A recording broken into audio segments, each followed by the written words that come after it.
welcome to our beginner lessons for alto sax. In this lesson, we're going to learn how to properly open our saxophone case. We're going to learn the names of the parts of our saxophone, and we're also going to learn about some of the accessories that we find inside our saxophone case.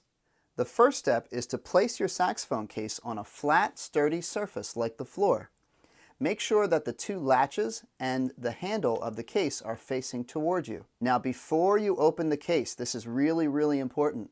Make sure that the correct side of the saxophone case is on top. We want to make sure that it's not upside down. If your case is upside down, what do you think will happen if you open the latches?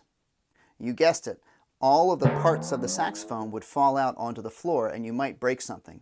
So how do we double check to make sure the correct side is up? There's a couple ways to tell. First, on most saxophone cases, the name brand of the saxophone company is printed on the top cover, and we can see it right here on our saxophone.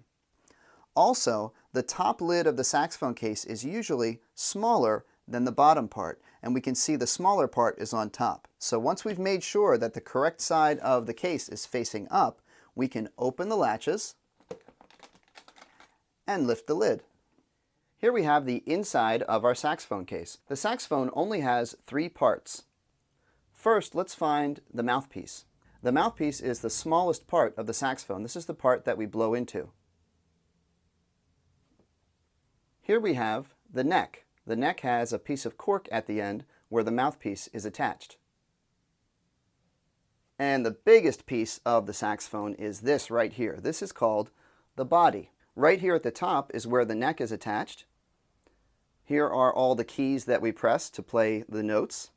And this part of the body is called the bell. Now we'll take a look at some of the accessories that you'll probably find inside your saxophone case. Here we have the neck strap. This goes around your neck and hooks into the saxophone right here on this hook, and it supports the saxophone while we play. Here we have a reed. The reed attaches to the mouthpiece so we can make a sound. Reeds come in little plastic cases like this. You may have a single reed in your saxophone case, or you might have a box of reeds. This is called a cleaning swab. This is a little piece of cloth attached to a string that we use to pull through the body of the saxophone to clean it out after we play. We're going to learn how to use this in our saxophone maintenance lesson. Now this looks like a tube of chapstick or lipstick, but it's not. This is called Cork Grease, and we use this to apply to the cork on the neck of our saxophone to make it easier to put the mouthpiece on. And I'll show you how to use this in our next lesson. You might have something that looks like this in your saxophone case. This is a Mouthpiece Brush, and we use this every once in a while to clean out our mouthpiece. So now that we know the names of the parts of our saxophone and some of our accessories, we're ready to move on to our next lesson.